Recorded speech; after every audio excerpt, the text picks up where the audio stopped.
परम सिद्ध भगवान की, श्री संवेदाचल क्षेत्र की जय, श्री श्यावाजी अक्षय क्षेत्र की जय, परम पूज्य आचार्य श्री सूरदेव सागर जी महाराज की जय, परम पूज्य प्रथम गणनियायिका श्री 105 विजयमती माता जी की जय, जैन धर्म की जय,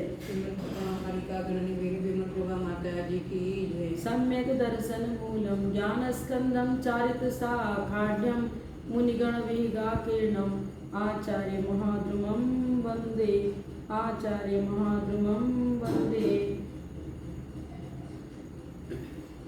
मैं गणनियायिका विमल हूँ माता जी, वात्सल्य रत्नाकर विमल सार महाराज जी परंपरागत हूँ और सियावा शिक्षित क्षेत्र के विषय में आपसे कुछ कहना चाहूंगी। यह क्षेत्र आरावली पर्वत के मध्य में स्थित, उनकी गोद में स्थित है और धर्मस्थली एक ऐसी धर्मस्थली है जिसे हम यदि सिद्ध क्षेत्र कहें, अक्षय क्षेत्र कहें तो कोई अतिशयोक्ति नहीं होगी। इसका प्रांगण बहुत विशाल है, अति मनोज्ञ है और साथ साथ मैंने देखा कि यहाँ पहुँचने के बाद विशुद्धि परिणामों की बहुत अधिक बढ़ती है। प्रतिमा भी अति मनोज्ञ है। यहाँ पर जो रत्नमयी प्रतिमाएं हैं वो एक अलग ही तरह की हैं। पूरे भारत में इस तरह का चैत्य, इस तरह का बिंब नहीं मिलेगा आपको देखने को, तो आप यहाँ जरूर पधारें। मैं जब गिरनार जी में थी और वहाँ चातुर्मास किया था तब सियावा क्षेत्र के विषय में बहुत कुछ प्रशंसा सुनी। भावना वही बनी थी कि मैं यहाँ पहुँचूंगी और योगायोग बलुंदा जाने का प्रोग्राम बना, तो रास्ते में सियावा क्षेत्र आता था और महाराज जी ने आज्ञा भेजी, माता जी ने कहा कि आपको आना है क्षेत्र में।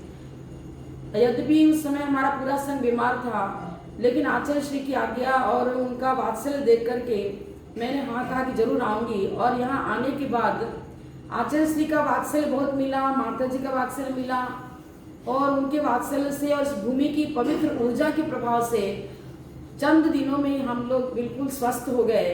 यद्यपि बीमारी बहुत विकट थी और कोरोना उस समय फैल रहा था, लेकिन इस भूमि का प्रभाव है, जो जो इस यहाँ आता है वो अवश्य ही अपने सारे कष्टों से मुक्त होता है।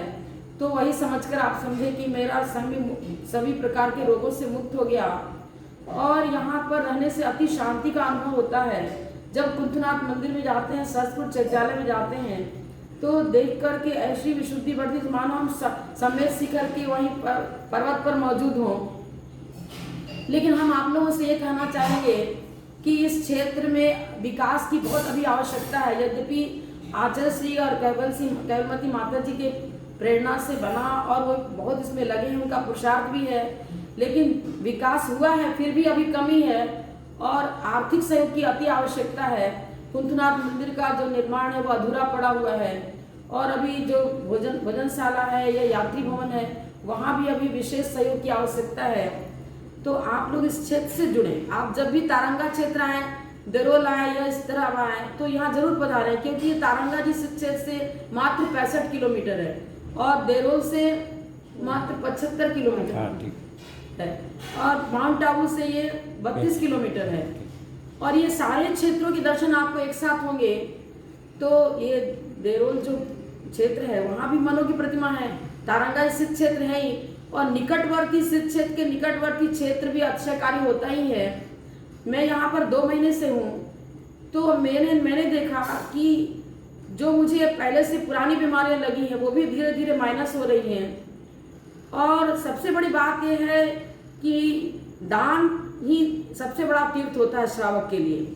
हम साधु तो तपस्या करके मोक्ष मार्ग को प्रशस्त करते हैं और श्रावक दान और पूजा के माध्यम से मोक्ष मार्ग को अपनाता है। तो आप लोग इस क्षेत्र में जो दान देंगे वो दान राशि आपके लिए लौकिक समृद्धि का भी कारण बनेगी, मोक्ष मार्ग का भी कारण बनेगी और रोग शोक आदि व्याधि के निवारण में विशेष रूप से कारण बनेगी, क्योंकि मैंने प्रत्यक्ष उसका अनुभव किया। तो आप लोग यदि नहीं भी आ रहे किसी कारण से तो संपर्क सूत्र प्राप्त करें और वहाँ पर राशि भेज करके निर्माण कार्य में लगें। छोटा सा बट बीज होता है और जो भूमि में पहुँचता है उर्वरा भूमि में तो विशाल वट वृक्ष का रूप धारण कर लेता है।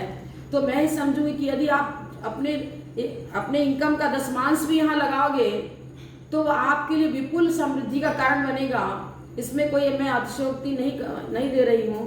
और आप एक बार जरूर इस क्षेत्र में पधारें और आकर यहाँ की भूमि का जो प्रभाव है प्रत्यक्ष देखें। और मैं जानती हूँ कि एक बार यदि इस क्षेत्र से जुड़ गए तो फिर आपका लगाव स्वयं ही होता रहेगा, क्योंकि यहाँ का क्षेत्र सारा वातावरण प्राकृतिक है, शुद्ध वायुमंडल है, यहाँ की बाग बगीचे बहुत अच्छे हैं, भजनशाला अच्छी है, यात्री भवन बहुत अच्छा है, साधु के रहने की व्यवस्था अच्छी है और आहारचर्या भी साधु की यहाँ अच्छी तरह से हो रही, कहीं कोई तकलीफ नहीं आ रही है।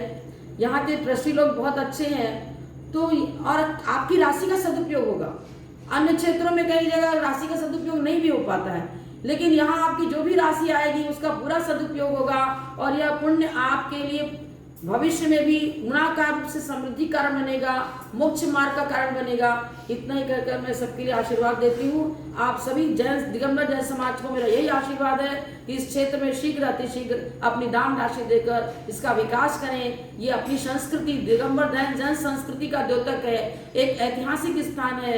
ये राणा प्रताप की वहाँ रहने की विशाल भूमि है। यहाँ पर उन्होंने घास की रोटी खा करके और अपनी भारतीय संस्कृति की रक्षा करी थी।